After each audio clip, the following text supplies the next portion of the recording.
Buen día, amigos. Estamos poblados de voces cada día al comenzarlo en nuestro trabajo de radio. Y cuando termina la jornada son todas esas voces que vienen desde la televisión, desde tantos ámbitos y, por supuesto, del mundo de la radio. Y revisamos los portales y nos vamos cargando a los ciudadanos que queremos ser responsables de mucha información. Pero el tema fundamental es el de la deuda. Vamos a hablar mucho de la deuda hoy, porque hay buenas noticias para la Argentina. En principio, buenas noticias. Después vamos a tener que revisar la calidad de eso que llamamos buenas noticias. Pero hay tantas deudas que nosotros quisimos empezar por la que nos parece que es la primera deuda de todas. Y por eso le invité bien temprano para que nos salude a Cintia García. Buen día, Víctor Hugo, buen día, compañeros. Es una deuda que tiene rostro de mujer, es una deuda que tiene nombre de pobreza, es una deuda que tiene color verde, una marea verde en 100 ciudades de todo el país que se anudaron como una columna vertebral federal, aún en aquellas ciudades de las provincias argentinas donde hay resistencia religiosa, cultural, dominante.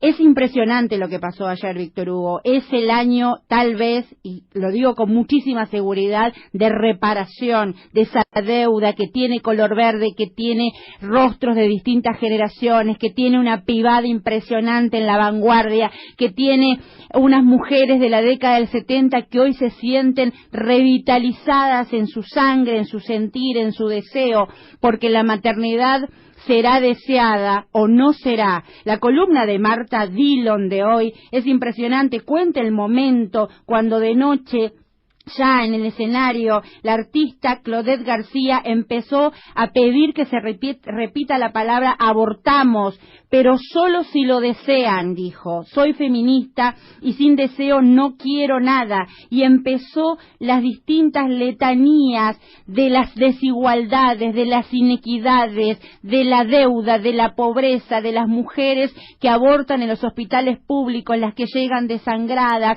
las que no tienen poder de decisión, las que no se les cumple el protocolo del aborto legal, las mujeres que han sido violadas, una marea verde que llena de expectativas, que llena de necesidad de derechos, que llena de deseos reparatorios, que llena de una certeza de aborto seguro, legal y gratuito.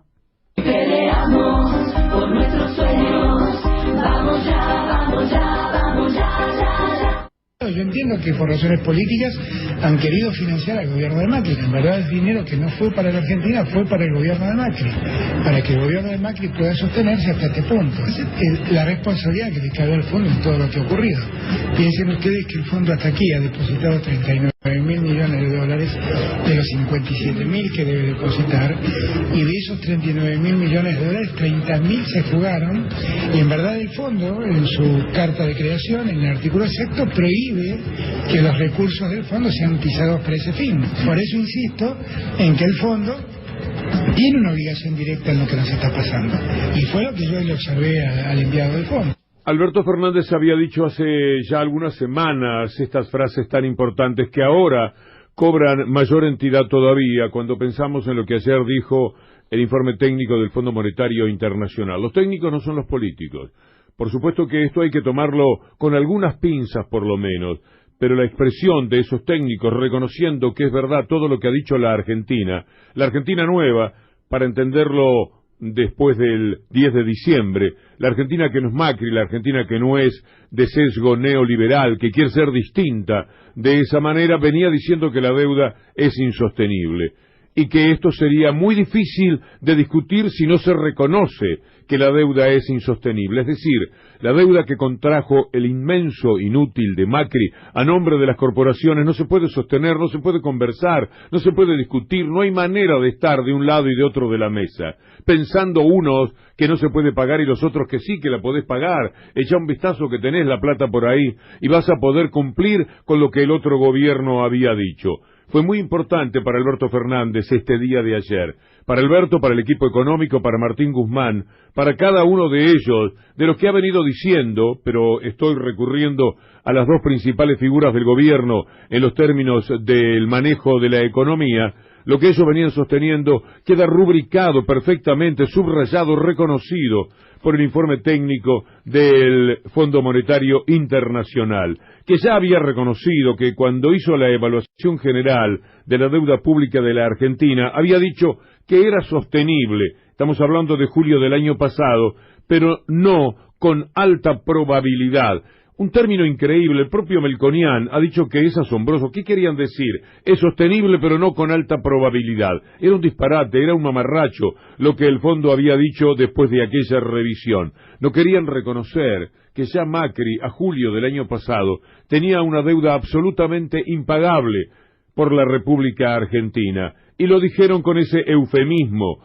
Era sostenible pero con no alta probabilidad. Bueno, ahora, ayer el Fondo Monetario Internacional ha dicho que señala que posteriormente esos riesgos para la sostenibilidad de la deuda se han materializado. Muchas gracias, muchachos, por este informe. 6 meses después de decir que era sostenible, tienen que reconocer que esa deuda no era sostenible. Hoy no se cuenta con ningún recurso extraordinario. Argentina no tiene acceso al crédito, lo ha perdido. Justamente los mercados se reconocen que la situación de la deuda es insostenible. El informe técnico del Fondo Monetario Internacional reconoce, admite también, y esto sí que es vergonzoso porque lo hicieron ellos, lo hizo el fondo juntamente con el gobierno de Mauricio Macri. Como resultado, la deuda pública bruta, brutos son ellos, brutos tendrían que decirse a sí mismos, como resultado la deuda pública bruta aumentó casi el 90% del PBI a fines del 2019, 13 puntos porcentuales más que la proyección en el momento de la cuarta revisión. Se quieren cubrir. En julio estaban diciendo que no era tan probable, pero que la deuda era sustentable, le pusieron la firma a eso, y ahora dicen que en apenas 6 meses hubo 13 puntos distintos, vas a saber 13 puntos de qué, aquellos que vienen a suturar la herida enorme de la República Argentina y que entonces la deuda ya no es sostenible. Y reconocen que a la luz de estos desarrollos y sobre la tasa de julio de 2019, el personal del Fondo Monetario Internacional ahora evalúa que la deuda argentina es insostenible. ¿Va a haber un pedido al Fondo Monetario para que haya un préstamo asistente a la Argentina? No, vamos a cumplir el inciso 4, que es de informar cuáles son nuestros números. Pero no préstamo. Esa fue una de las primeras grandes mentiras que quedaron al descubierto de Mauricio Macri. Lo que ahora estamos pagando, lo que estamos discutiendo y padeciendo, lo que ahora es como una venda que tiene en los ojos el gobierno, que no puede acudir a socorrer a cada uno de los argentinos que viven con mayor desventura, es porque hay que ocuparse de este Fondo Monetario Internacional. Lo hizo Mauricio Macri, lo hizo desesperado, porque el default de la Argentina ya existía cuando Macri llamó al Fondo Monetario. He decidido iniciar conversaciones con el Fondo Monetario Internacional para que nos otorgue una línea de apoyo financiero. Hace minutos hablé con Christine Lagarde, su directora, y nos confirmó que vamos a arrancar hoy mismo a trabajar en un acuerdo. Esto nos va a permitir fortalecer este programa de crecimiento y desarrollo, dándonos un mayor respaldo para enfrentar este nuevo escenario global y evitar crisis como las que hemos tenido en nuestra historia. Qué cosa tan disparatada, qué desparpajo el de este hombre, que había dicho que no iba a llamar al Fondo Monetario Internacional porque sabía cuál era el recuerdo que había del fondo, pero protegido por todos los medios mafiosos, entiéndalos como mafiosos, de la República Argentina, porque son extorsionadores, porque son ladrones, porque todo lo hacen para quedarse con todo, ellos y la élite a la que pertenecen. En una parte el comunicado del Fondo Monetario dice, las autoridades también están tomando medidas, las autoridades argentinas, para garantizar una resolución sostenible y ordenada de la situación de la deuda argentina. lo que se necesitaría para reducir la deuda pública y las necesidades de financiamiento brutos son ellos, a niveles consistentes, con un riesgo de reinversión manejable y un crecimiento potencial satisfactorio, no es económica ni políticamente factible. No lo es.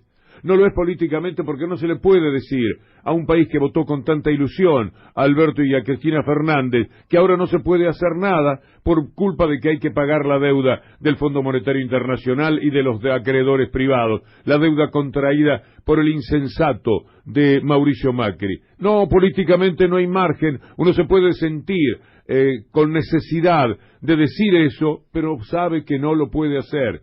Y desde el punto de vista económico, es inviable, es impensable que la Argentina se pueda hacer cargo de esa deuda. Y pensar que este mamarracho que estuvo a cargo de la presidencia de la República era capaz de pedirle al país este tipo de cosas. No sé cómo describirlo, porque estamos hablando de estos enamoramientos. Hemos empezado una gran relación. Y también con Christine, debo que confesar que hemos iniciado una gran relación ya desde hace algunos meses. Y espero que funcione muy bien y que lleve a que todo el país termine enamorado de Christine.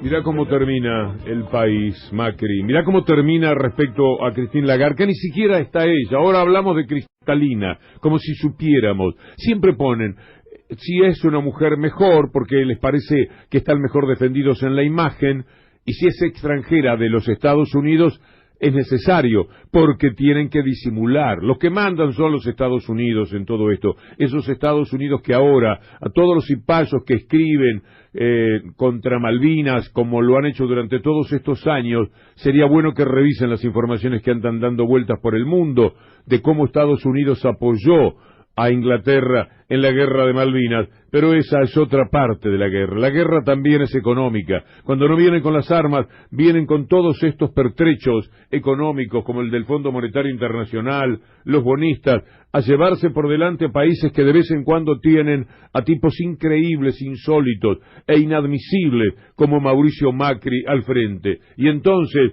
cuando Mauricio Macri va y les pide ayuda, etcétera, lo dice muy bien Melconian, ¿qué era la Argentina para el Fondo Monetario Internacional? Llamó al fondo. ¿Cuándo apareció Argentina? Es un bombón. Sobre todo porque ese bombón implicaba un gobierno de derecha, implicaba un gobierno que estaba dispuesto a hacer lo que a Estados Unidos se le antoje, un gobierno que no tiene ninguna responsabilidad con la palabra soberanía, que eso era el de Mauricio Macri. Y entonces no le daban en función de los números, por los números le tenían que decir a Macri cómo viene a pedir ahora, después que usted está debiendo ya decenas de miles de millones de pesos a los bonistas privados. Usted está en default, mi amigo, usted tiene que irse de aquí a pedirle disculpas a su país, usted es un mamarracho que no le ha servido a su país, lo ha traicionado, ha contraído una deuda hasta por 100 años, ¿qué viene a pedirnos a nosotros? Pero no, el Fondo Monetario Internacional lo que le dice, ¿cómo no? Porque ¿qué es lo que ve el Fondo Monetario Internacional? Que anda sin clientes por el mundo, que ahí tiene un cliente maravilloso. Por lo menos en términos económicos significa el 61%, pero en términos geopolíticos significa un país que va a ayudar muchísimo a los intereses de los Estados Unidos, que es el que manda en el Fondo Monetario Internacional. Entonces, el mismo que dijo que la Argentina era un bombón, reconoce que cuando le dieron el préstamo a Macri era estrictamente por una cuestión política. Que no es privado ni voluntario, sino que tiene pátina política, que es el préstamo del fondo. El préstamo del fondo está claro que fue un monto récord en tiempo récord con apoyo político. El personal del Fondo Monetario Internacional hizo hincapié en la importancia de continuar un proceso colaborativo de compromiso con los acreedores privados para maximizar su participación en la operación de la deuda. Esto me lleva a pensar que seguramente el Fondo Monetario Internacional no tendrá otro camino que aceptar, patear para adelante por lo menos 4 años la deuda, y que la Argentina empiece a pasar a pagarla en el 2024. Ese sería el primero de los triunfos políticos deseables para la Argentina en la pulseada que tiene que llevar a cabo con el Fondo Monetario Internacional, empezando por saber cuánto es la deuda, de cuánto se trata la deuda, aquello que no sabía alguien que figuraba en el país, en los patrones del país, de los padrones del país, figuraba nada menos que como vicepresidenta. ¿Por qué se endeudan? Porque tenemos que cubrir los 500.000 millones de pesos que nos dejó el gobierno anterior de déficit anual. ¿Y la deuda final a dónde lo lleva? Y la deuda final es una deuda totalmente relacionada con la responsabilidad fiscal. Si no se termina de pagar, ¿qué va a pasar? ¿Cómo no se va a terminar? ¿Cuánta plata es? Bueno, entonces yo te pregunto, ¿cómo? A ver, explícame cómo hacemos... Gaby, no, ¿cuánto tenemos de deuda? Bueno, la deuda... ¿Cuánto es la deuda? Yo no sé cuál es. No sé. Campeones de la ignorancia, campeones de la frivolidad, campeones de no sé nada, pero si, total, yo estoy protegido por Clarín y por Nación y tenemos todos los canales a favor y en consecuencia no tenemos que darles explicaciones a nadie, a ese periodista, porque le tengo que decir cuánto es la deuda si ni siquiera lo sé. ¿Qué soy yo en la Argentina para tener que saber la deuda? Soy vicepresidenta, bueno, puede ser que algo tuviera que saber, sobre todo si me largo a hablar de este tema, pero no sé y no me importa que no sepa. Toto Caputo es un orgullo para este país y para este gobierno que sea ministro. Toto Caputo es de las 10 o 15 personas más talentosas que existen en el mundo, en el tema de finanzas. Jugaba en la Champions League, no jugaba en Aldo Civi, jugaba en la Champions League. Deja todo para venir a jugársela por su país. Qué vergüenza estos tipos. Marcos Peña, qué vergüenza. ¿Dónde estará Marcos Peña? Dicen que en Sudáfrica andará cazando leones, andará luchando con los elefantes. ¿Qué hace en Sudáfrica? Que anda buscando un país que algún día no tenga extradición con la República Argentina, porque Sudáfrica creo que no lo tiene. ¿Qué hace Marcos Peña con su vida? Yo ingreso en el programa de protección de testigos por petición del juez. Los que ingresan al programa sufren una serie de restricciones muy severas en su vida, familiares, sociales y laborales. Debido a esas restricciones que hay, es que el programa la ley prevé una asignación económica para paliar esas restricciones. No importa lo que dice, porque es Van der Broel, un personaje absolutamente de cuarta, un personaje que solo sirvió para mandar preso a un ex vicepresidente en el camino de buscar mandar a la cárcel a la que había sido presidenta y ahora es vicepresidenta de la República Argentina. Como dice Arely Jalad, salieron todos en fila, todos coordinados, está muy bien lo que señala nuestro admirado joven colega Arely Jalad, porque salieron Clarín, Nación y todos los portales que tienen que ver con esa derecha que ha hecho tanto pero tanto daño con sus mentiras en la República Argentina, porque los sostenes de Van der Broel son ellos. A Van der Broel le pagó Patricia Bullrich y Garabano y el gobierno y le dieron dinero para que ponga lo que él llama una posada. Dice, no es un hotel, es una posadita muy modesta la que tengo en estos momentos. Puede ser, pero la puso con un dinero que se ganó mandando preso a una persona porque era la necesidad que tenía, mucho más que Macri, que es un inservible, un verdadero inútil de la historia política del país, sino por los que están siempre, que son los dueños de los diarios. Y apareció Van der Broel haciendo fila con los medios que querían protegerlo. Estaban hablando mucho de Van der Broel, estaba trascendiendo demasiado la plata que le habían dado. Entonces fue Clarín, por ejemplo, y le preguntó, díganos, Van der Broel, ¿usted dijo lo que dijo de Vudú porque le pagaron? No, de ninguna manera, yo lo dije con plena libertad de mis actos. No hablaba con este énfasis Van der Broel, que no se anima ni a pronunciar exactamente las palabras tan redondas como pueden ser, porque él sabe que está mintiendo, él sabe que lo están usando, él sabe que para defender ahora el hotelito y para que le sigan tirando con algo, salvo que pretendiese darse vuelta por completo, porque él tiene también una cierta capacidad de extorsión si quiere, salvo en ese caso impensable, porque los rivales son nada menos que Clarín y Nación, va a decir lo que quieren escucharlo Manieto y los Aguier de la vida de los argentinos. Ahí está Van der Broel condenando a Vudú ahora de nuevo, diciendo, no, yo el hotelito me lo gané bien, me dieron plata, es verdad, pero no fue por la plata que yo declaré lo que declaré. Acá hay un esquema que se repite en todos los casos, que es denuncia de alguien de la CIDE, después eso se convertía en un trabajo en los medios hegemónicos de personas que hacen supuestas investigaciones periodísticas que sensibilizaban a la opinión pública. Y después había una farsa de justicia, una farsa de juicio en tribunales para convalidar la sentencia mediática que ya había sido ejecutada. Y esto se repite en todas y cada una de las causas. Raro, como nos mienten en vivo, en la cara, aunque se vea Hablando del programa de protección de testigos, se va a entrar en una etapa de revisión y se hará una profunda auditoría.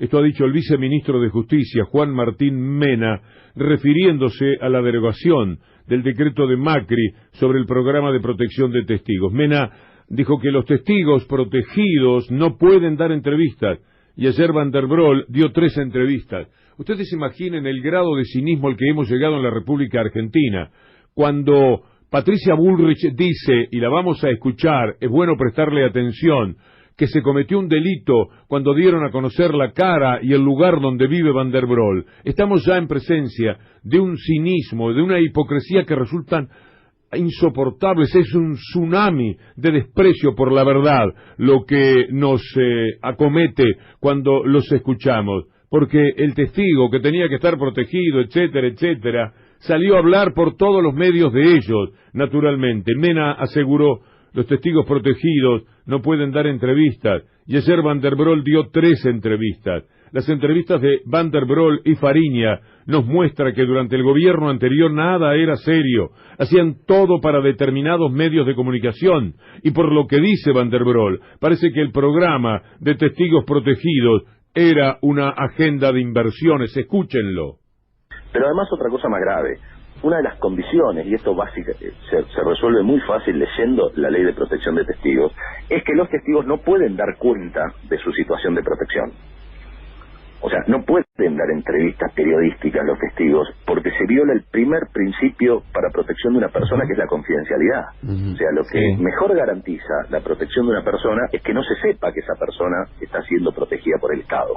Claro, y ayer dio 3 entrevistas. Y ayer dio 3 entrevistas.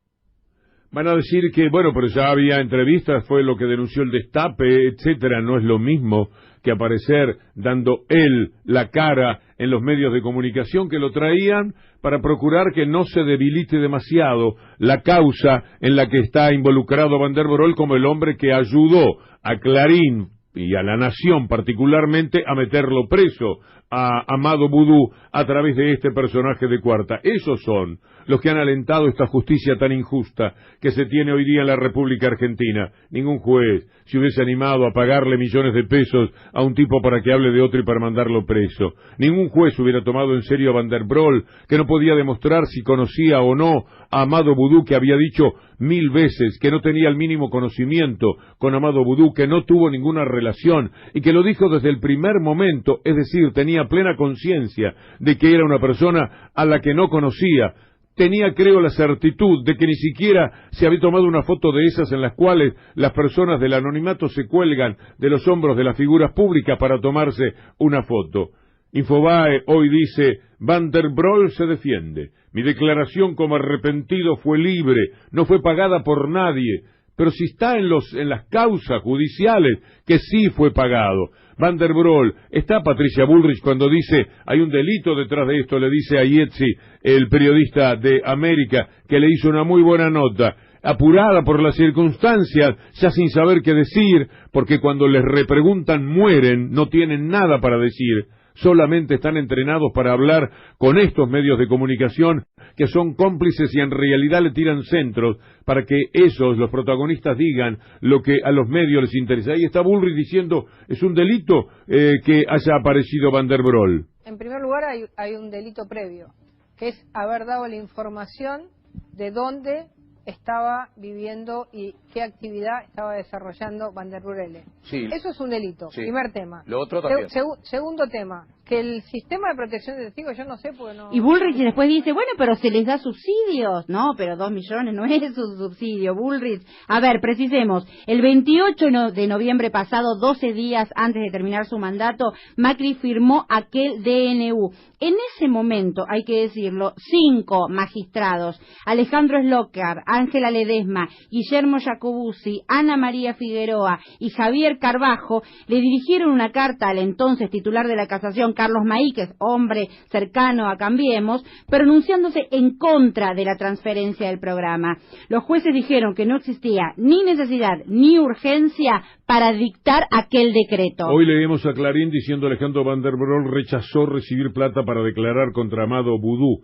Quieren amedrentar a los arrepentidos, se permitió decir Van der Broel. Debe haber estado seguramente libretado como hacen normalmente con sus entrevistados. No nos olvidemos que la mafia de Mañeto Clarín fue capaz de sacar a la Nata de la cárcel, el que ahora le dieron 13 años y tiene perpetua por otra cosa, lo sacó de la cárcel para entrevistarlo y que intentara condenar a Aníbal Fernández, y de esa manera le ganaron la elección a Aníbal Fernández con ese personaje insólito, increíble, que es María Eugenia Vidal.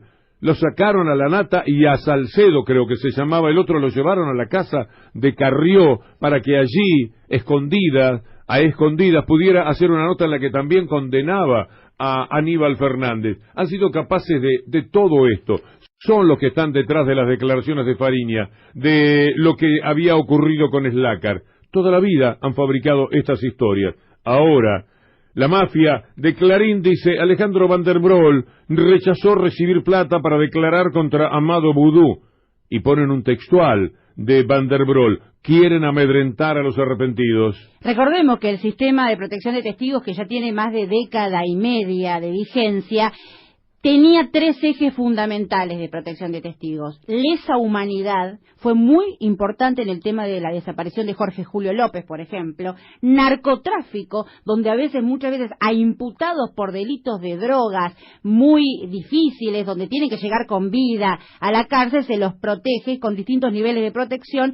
Y trata de personas, o sea, son delitos donde se necesita, por las circunstancias delictuales muy peligrosas, proteger ese testigo, imputado o no. ¿Qué pasó? El macrismo desvirtuó el sistema de protección de testigos, lo convirtió en este esquema de protección y de extorsión de denunciadores del kirchnerismo como parte del lawfare. Denunciadores como los periodistas del diario La Nación. Aparece la inefable Hugo Alconada Amón diciendo en la nota, Van der Broel en la nota con él, si alguien me pagó fue el grupo de Vudú. Hay una nota sobre Vudú, entre tantas, de Hugo Alconada Amón, en la cual yo me basé para un capítulo de mi libro Mentime que me gusta, porque es una de las cosas más disparatadas y desopilantes que haya leído en mi vida de la acusación de un periodista. Era aquella nota en la que decía que un testigo que tenía que declarar en la causa Vudú, que por otra parte había declarado ya a favor de Vudú, había sido hostigado mafiosamente por 2 personas. Todos los datos eran uno alto y uno bajo. Y no se sabía bien qué era lo que le habían dicho. Se le habían dicho, tenga cuidado con lo que dice doctor, o cuidado doctor con lo que va a manifestar, una cosa por el estilo. Era una de las cosas más disparatadas que leí en mi vida. Ahora aparece el mismo periodista, el que denunció a Alberto Fernández tratando de meterse en Bahía Blanca, cosa que desmintió, fue una de las primeras desmentidas de Alberto Fernández, que fue denunciado por Rosansky.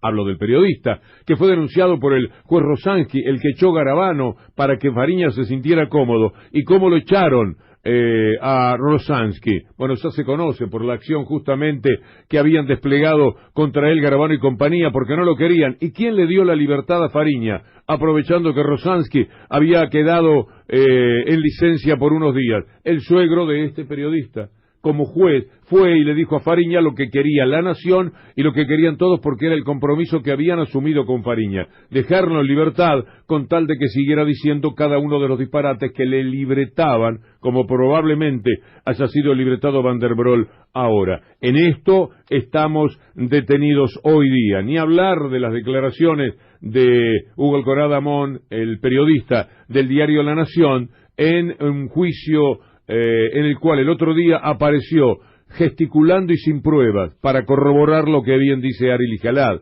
Nunca tiene pruebas. Hay que decir que hemos tocado fondo en todos los sentidos en la Argentina, pero como en ningún otro en lo mediático.